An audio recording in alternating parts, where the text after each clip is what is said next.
제자의 모습도 뭡니까? 내가 정말 주님의 말씀을 제대로 순종하는가? 정말 신뢰하는가? 변하지 않는가? 변하지 않는 하나님처럼 나도 변하지 않고 신뢰하고 순종하는가? 오늘 또 아무것도 생각 안 나고 그래도 강 목사가 변하면 죽는다. 그 생각도 안 나면 안 된다. 자, 그래서 뭡니까? 제자의 모습은 그러하다. 그래서 제자는 어떤 사람을 제자라고 하니까 전에도 말씀드렸듯이 영어로는 disciple 이렇게 씁니다. disciple이란 말은 뭐냐면 discipline이란 말입니까? 훈련받는 자 이 말입니다. 훈련받는 자. 훈련받으면 힘들고 아프겠죠. 그러니까 몰래 조교 몰래 엄마한테 전화해가지고 뭔가 농사훈련도 이러죠. 힘들어 죽겠다 자꾸 이러죠. 죽긴 안 죽는다. 죽을 만큼 힘들 수는 있겠죠. 근데 죽을 만큼 힘들도록 훈련을 받아야 제자가 되는 겁니다. 자, 그리고 또 제자의 모습에는 뭡니까? follow라고 이야기합니다. follow는 뭡니까? 따르는 자입니다. 따르는 자. 딴 거 따라가면 제자가 안 되죠. 예수님 따라가야 예수님 제자가 되는 거죠. 마귀 따라가면 마귀의 제자가 되겠죠. 그 내 모습이 지금 예수님을 따라가는가? 세상을 따라가는가?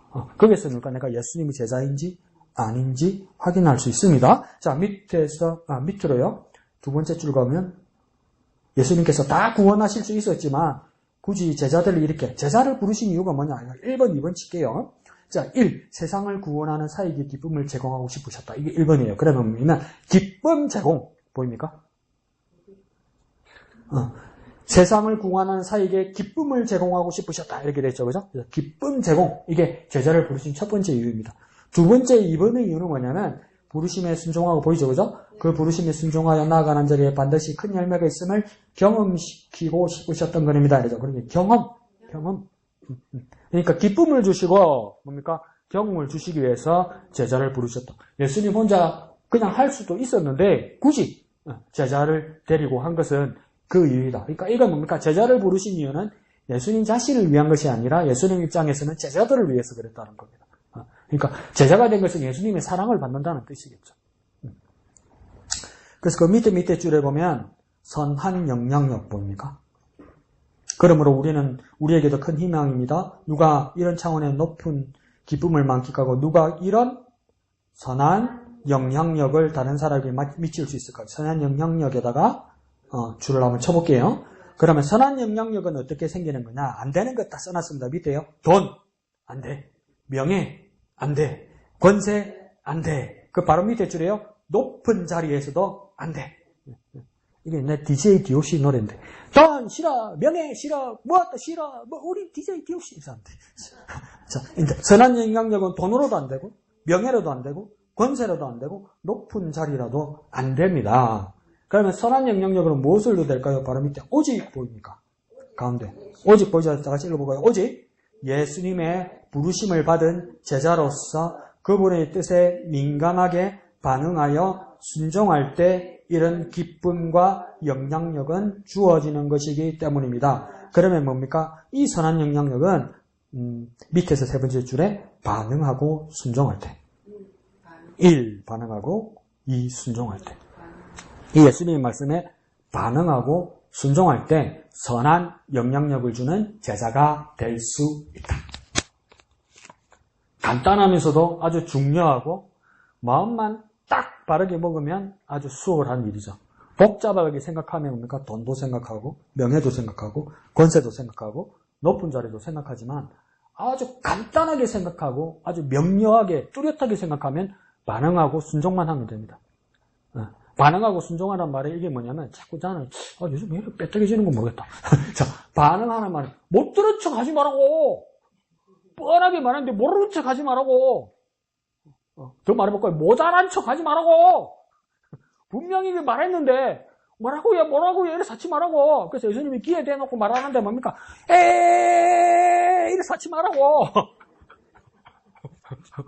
은큼해지지 말라고. 분명히 반응하고 순종하면 선한 영향을 끼치는 제자가 될 수 있습니다.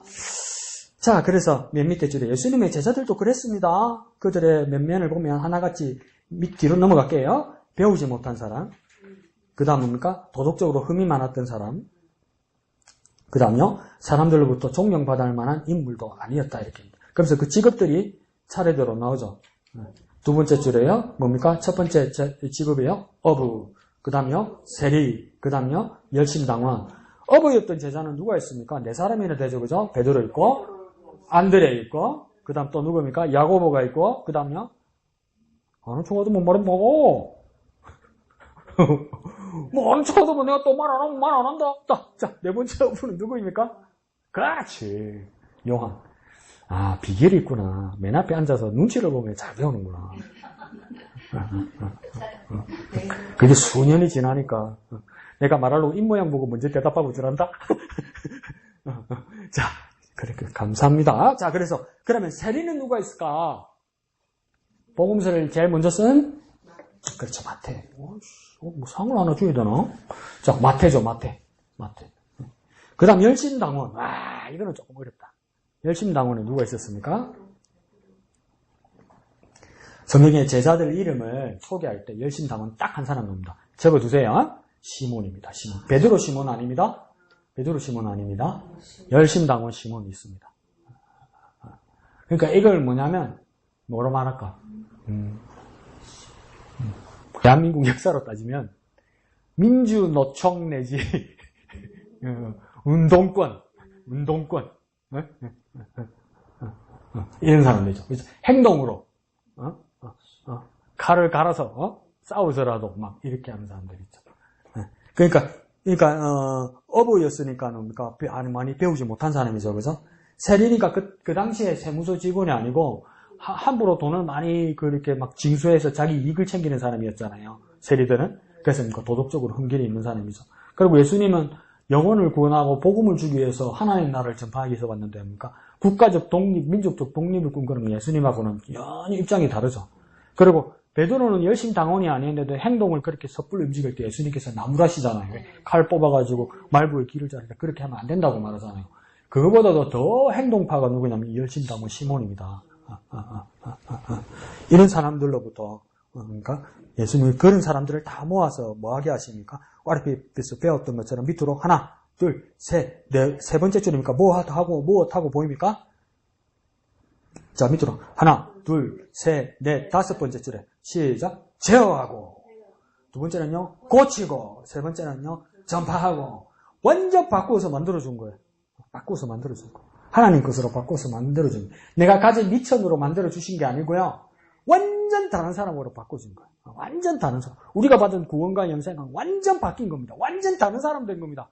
완전 다른 사람입니다. 완전 다른 사람이에요. 그러니까 우리 친구가 같이 신학교를 다니는데 오랜만에 오랜 친구한테 전화를 한 거야. 그러니까 그래 니네 잘 지내나 그러다 니 요즘 뭐하노? 신학교가 많은데고 니 전도사다. 니 나중에 목사 됐기도. 하하하하하 이러더라 이 친구가. 그러니까 옛날에 그 친구의 모습을 보면 목사 택도 없다는 거예요. 그런데 뭡니까? 자기들과 만나지 않은 사이에서 주님께서 보니까 완전 주님 것으로 바꿔주셨다는 거예요. 주님 것으로. 지금 이 예수님의 제자들도 무엇입니까? 존경받을 만한 사람도 아니고 도덕적으로도 흠결도 많고 배우지 못한 사람이지만 그 미천으로 예수님께서 더해서 만들어주신 것이 아니라 완전히 새 사람으로 만들어주셨다는 거예요. 저와 여러분도 뭡니까? 주님 앞에서 내가 완전히 바뀐 새 사람이 되어야 되는 거예요. 우리 인숙 집사님 18번처럼 뭡니까? 오래간만에 만났을 때 깜짝 놀랄 만한 사람이 되어야 되는 거예요. 깜짝 놀랄 만한 사람. 근데 교회 다니는데 뭡니까? 여전히 성질 더럽고 못됐고 이기적이고 싸움하고 이러면 그러면 딱 돌아서서 뭐라 합니까? 교회 다니도 지 건전은 개 못 주네 이래 되면 안 되는 거예요. 똑같네 이래 되면 안 되는 거예요. 밑에 쓰십시오. 강 목사 니나 잘해라. 자, 그러함에도 불구하고 결국 그들은 그런 존재가 된 것은 단 하나의 조건. 또 한 번 나오네요. 그죠? 예수의 말씀을 1. 받들어 2. 순종하는 것.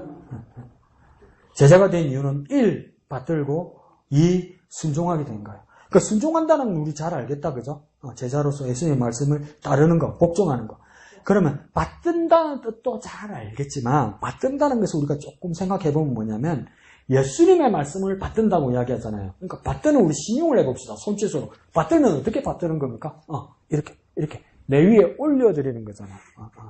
그래서 한번 보자. 예수 믿기 전에 받들면 어떡합니까? 이렇게 받들어가지고 뭡니까? 이렇게 3번 돌리죠. 그죠? 뭐 다 해봐놓고 똥 모르는 척해 살나, 씨. 딱 그래 놨다, 씨. 그러니까 이 받든다는 건 뭡니까? 나보다 높은 분이다 이렇게 말하는 거예요. 그러니까 한 예수님의 말씀을 받든다는 건 뭡니까? 내 말보다 예수님의 말씀이 훨씬 높다는 거예요. 그러니까 내 생각보다도 그러니까 예수님의 생각이 훨씬 높다는 거예요. 더 말해볼 거예요. 나보다 예수님이 훨씬 나은 분이라는 것을 인정할 때 제자가 되는 거예요. 예수님하고 내하고 좀 통하네. 내가 원하던 게 이거였어. 이러면 제자 아닙니다. 그럼 예수님 니한테 말할 겁니다. 니는 내 제자는 될 수가 없구나. 근데 네가 착각을 해하고 있구나. 그래서 뭐라 하셨어요? 내가 네 친구가. 내가 네 친구가. 친구도 맞죠? 요한복음에 14장에서 했잖아요. 아니, 너무 똑똑해서 문제야. 자, 근데 뭡니까? 받든다는 건 뭡니까? 나보다 나은 분, 나보다 높은 분으로 여기는 거. 그때 제자가 되는 겁니다.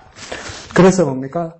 그들은 본문에 의하면 무엇도 안 가지고 지팡이도 없고, 배낭도 없고, 양식도 없고, 돈도 없고, 심지어 뭡니까? 여벌옷도 없는 상태였지만, 오직 뭐만 했습니까? 예수님 분부를 떠나서 1. 받들어 2. 순종했다. 1 뭐라고요? 받들어 2 뭡니까?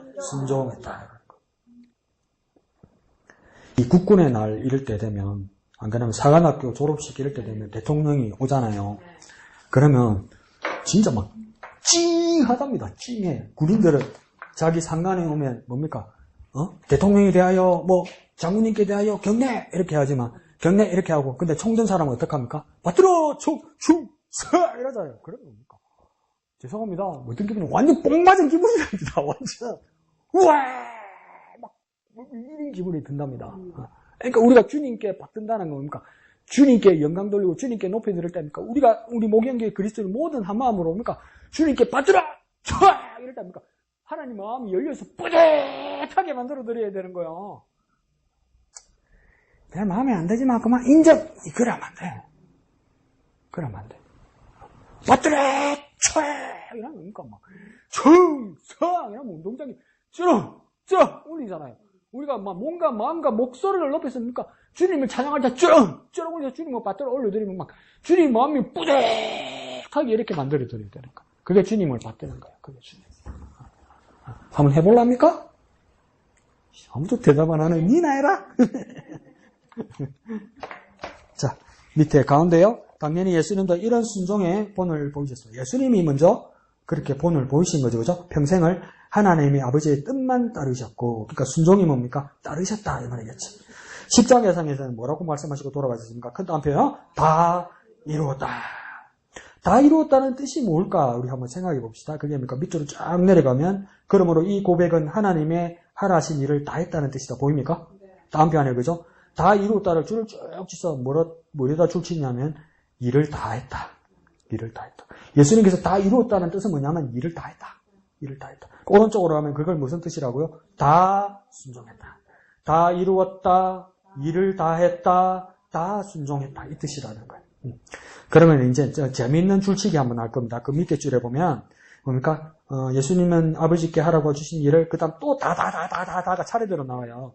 그래서 이거 칩니다. 다 완수. 보입니까? 다 완수에다만 줄칩니다. 밑에서 하나, 둘, 셋, 넷, 다섯 번째 줄.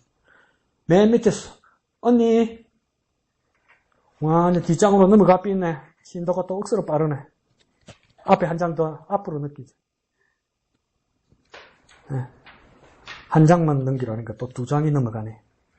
손이 말랐어. 침을 묻혔는데 안 넘어가네.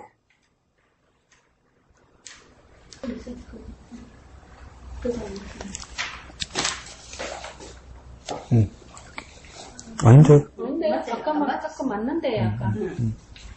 자, 밑에서 하나, 둘, 셋, 넷, 다섯 번째 줄. 다 완수 보입니까? 다 완수에다 줄죠. 여기다 다 동그라미 치고 완수. 그 다음 바로 밑에 줄에 가면 가운데 보니까 또 다 나오죠. 뭡니까? 다 사랑. 다 사랑이다. 길게 치지 말고요. 치는 것만 치세요. 다 완수. 다 사랑. 그 바로 밑에 줄에 조금 더 앞에 가면 또 다 나오죠. 그죠? 뭡니까? 다 수용. 다 수용이다.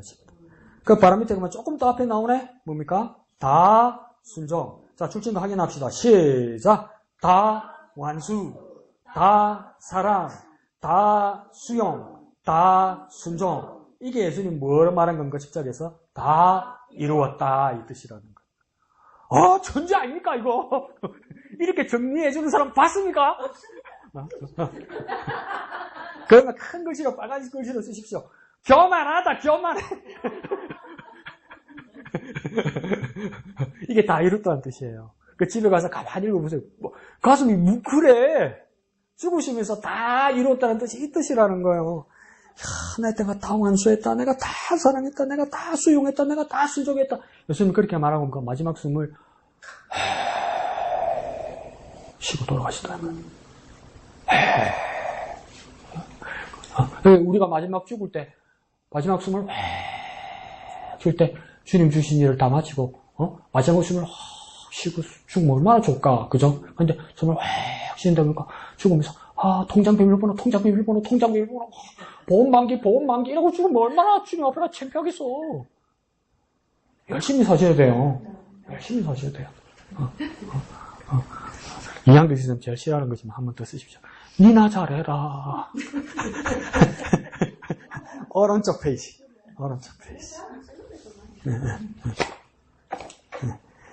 아니, 그게 아니고, 그 말 하는 거 듣기 싫어하잖아, 집사님. 그죠? 자, 그래서 오른쪽 페이지 보면 뭡니까? 이렇게 우리가 순종하고 할 수 있는 방법이 뭐냐? 두 번째 줄에 보면 뭡니까? 1. 묵상하고. 오른쪽으로 쭉 가면 뭡니까? 온전히 행하는 것이다. 1. 묵상하고 뭡니까? 2. 행하는 것이다.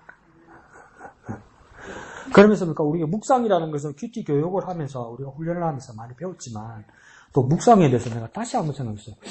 묵상을 어떻게 더 쉽게 생각을 해볼까? 묵상이라는 게 도대체 뭘까? 이렇게 생각할 때 다시 한번 생각했어요. 그러니까 정답은 아닌데 그냥 가이드로 묵상에 3가지가 있다. 1.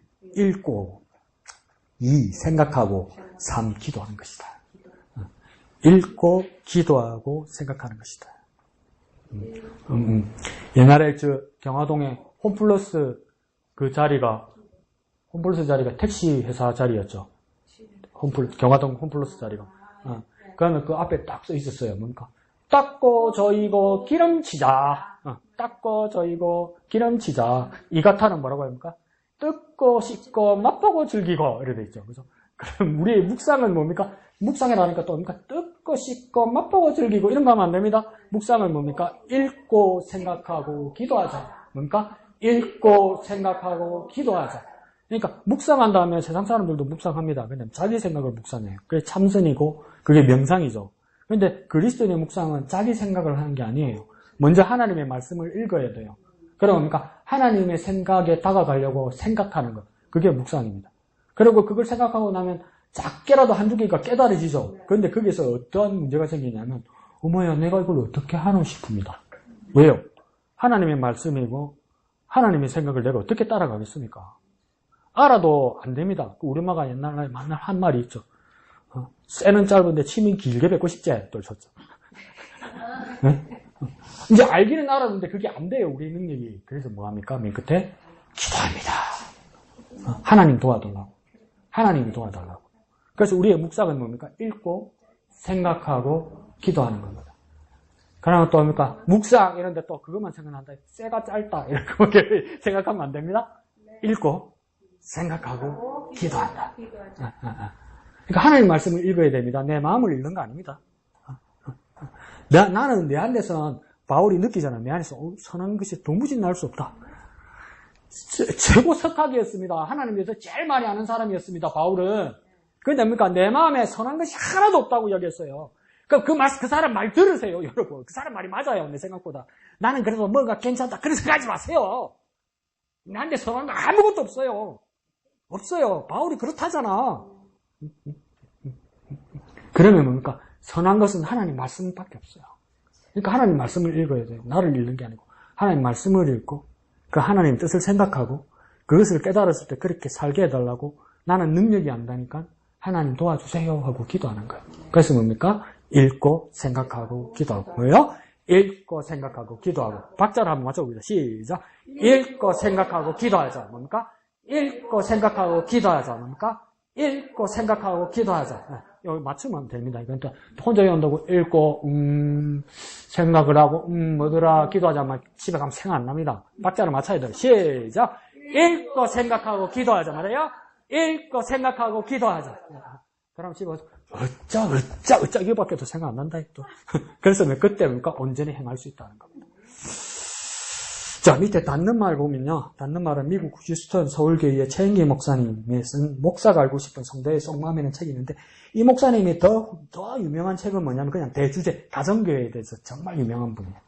최인기 목사님. 가정교회. 세미나 정말 많이 하신 분이. 그러니까 우리 교회 뭐 방모임, 셀 모임, 뭐 구역 모임, 여기에 대해서 특화된 목사님이죠. 근데 그분이 한 이야기 중에 세 번째 줄에 뭐라고 있습니까? 출장되어 있습니까?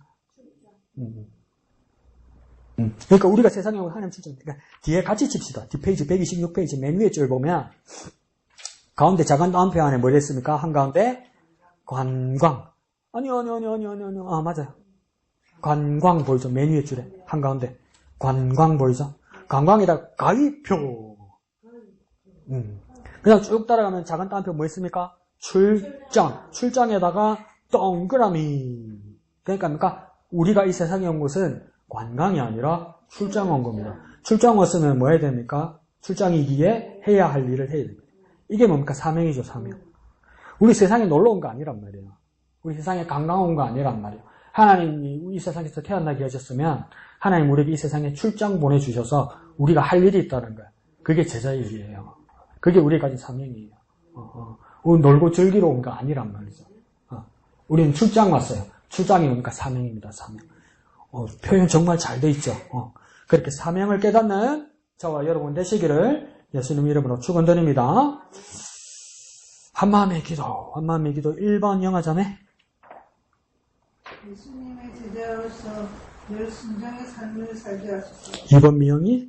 우리의 인생이 하나님 보내신 출장임을 늘 기억하고 살게 하소서. 아멘. 다 같이 기도하겠습니다. 주님 제자의 삶을 살게 하여 주옵소서. 주님 보내신 사명을 깨닫고 그 일을 잘 순종할 수 있도록, 주님 받들어 순종할 수 있도록 역사하여 주옵소서. 다 같이 기도하겠습니다. 거룩하신 아버지 하나님, 은혜를 감사합니다. 우리가 주님께 파송받은 자로서 받들어 순종하는 우리가 되게 하여 주시옵소서. 이 세상에 관광을 온 것이 아니라 주님 주신 사명받아 출장받아 온 사람을 깨달아 그 사명을 잘 수행하는 제자가 되게 하여 주옵소서. 거룩하신 아버지 하나님, 은혜를 감사합니다. 우리의 사명의 삶을 살아가게 하여 주옵소서. 제자의 삶을 살아가게 하여 주옵소서. 하나님 나라에서 이 세상으로 출장 온 일꾼임을 깨닫게 하여 주옵소서. 그 일 잘 받들어서 순종하게 하여 주옵소서. 예수님 이름으로 기도합니다. 아멘. 하늘에 계신 우리 아버지의 이름을 거룩하게 하시며 아버지의 나라가 오게 하시며 아버지의 뜻이 하늘에서와 같이 땅에서도 이루어지게 하소서. 오늘 우리에게 일용할 양식을 주시고 우리가 우리에게 잘못한 사람을 용서하여 준 것 같이 우리 죄를 용서하여 주시고 우리를 시험에 빠지지 않게 하시고 악에서 구하소서. 나라와 권능과 영광이 영원히 아버지의 것입니다. 아멘.